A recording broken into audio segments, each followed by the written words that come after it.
Yo les amis, c'est l'analyste, ça fait très longtemps qu'on s'est pas vu, dites-moi. Allez, pour les fêtes et pour cette fin d'année, je reviens sur les mangas animés et films de cette année 2018. Allez, lance l'intro.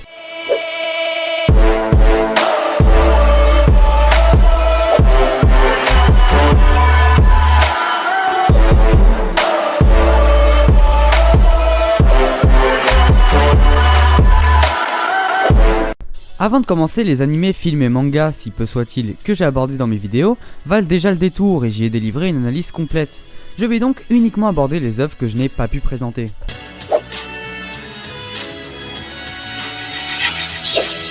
Avengers Infinity War. Le quatrième volet est à la manière de Smash Ultimate, Everyone is Here, sauf Œil de Faucon, RIP.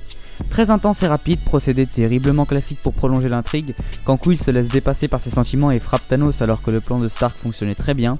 Sinon c'est normal que deux pierres de l'infini soient sur Terre, alors qu'on nous les introduit au début comme s'étant propagées dans les quatre coins de la galaxie. Autrement ces incohérences et ces attitudes énervantes, le film reste très bon. Fireworks. Il est sorti en 2017 mais je l'ai vu cette année. Au premier abord on dirait un film de Shinkai mais il n'en est rien. Il est beau visuellement avec quelques incrustations 3D. C'est une romance qui se veut dramatique. Elle l'est plus ou moins par moments. Il y a un délire de voyage temporel mais je n'en dis pas plus. La fin est tout de même très ambiguë. Blame. L'adaptation du manga en CGI. Il faut s'habituer à ce type d'animation. Enfin bon, certains personnages sont quand même assez archétypés, comme Kili. L'univers est relativement mystérieux. Voyage vers Agartha.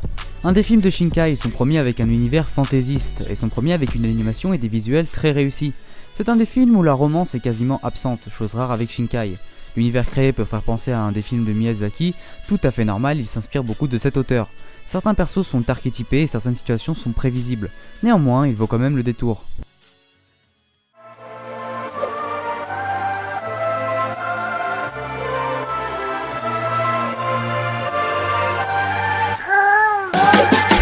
Gargantia on the Verdurous Planet. Je m'attendais à un animé sur les mechas random, mais l'histoire au fil des épisodes s'est avérée plus intéressante, en nous dévoilant des facettes de l'univers. Le scénario est pas incroyable, mais tient bien la route. The Asterisk War.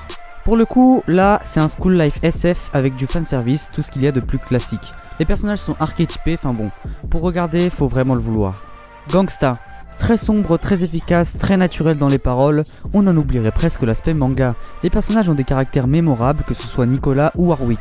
L'univers est très franc et dur, il souffre néanmoins du syndrome pas de budget, ou publicité pour le manga. Ce qui fait qu'on a un dernier épisode qui ne conclut rien. Il aurait pu être au milieu, ça aurait été exactement pareil.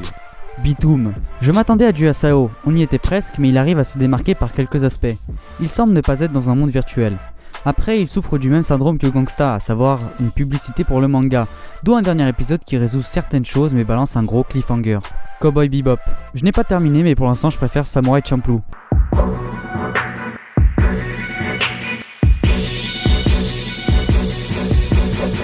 To Your Eternity. Silent Voice est meilleur à mes yeux mais le récit fantastique est atypique. Visuellement je le trouve très blanc, les trames sont relativement rares bien que les dessins soient très détaillés. L'univers varie avec le personnage principal dont son origine reste mystérieuse. Black Torch. Un shonen des plus classiques, les personnages sont relativement archétypés bien qu'on s'attache à eux. Surtout le Momonoke-sha qui s'avère très drôle. L'univers part sur un délire de Momonoke, sorte de démon contre les humains. Il est très hiérarchisé dans le monde humain et dans celui des démons. Dreamland. On ne le présente plus, le seul manga français que je lis en ce moment, n'ayant pas accroché à Radiant qui reprend trop allègrement les codes du manga japonais. L'univers est riche, bien que le nombre très important de personnages fait qu'on est un peu perdu par moment. Au tome où j'en suis, le 17, un tournant semble se profiler. Il affirme aussi vraiment son style dans les scènes de combat ou les dessins de certains personnages féminins par exemple. Fire Punch. Je garde le meilleur pour la fin. Une des découvertes de cette année, il est déjà considéré comme le meilleur seinen, même si au Japon il est classé shonen, de 2017. Et ce n'est pas pour rien. Je m'attendais à une histoire de super-héros random. Il n'en était rien, mais absolument rien. Le personnage évolue dans un univers apocalyptique, très hostile où tout est permis. Certains ont des pouvoirs, dont le héros qui a un pouvoir de régénération. Je vous fais pas le synopsis. On ne peut absolument rien prédire, on ne sait pas du tout ce qui peut se passer d'un tome à l'autre, de nombreuses révélations sont faites, si bien qu'on redéfinit l'orientation de l'histoire.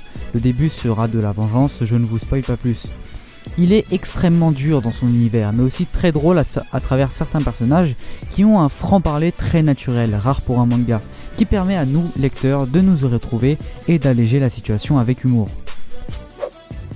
Voilà les amis, c'était le bilan animé, manga et film de cette année 2018. Bien sûr, il n'y avait pas tout et la plupart ne sont pas sortis en 2018, je le sais, mais j'ai voulu revenir sur les œuvres que j'ai vues et je voulais vous en faire découvrir un maximum.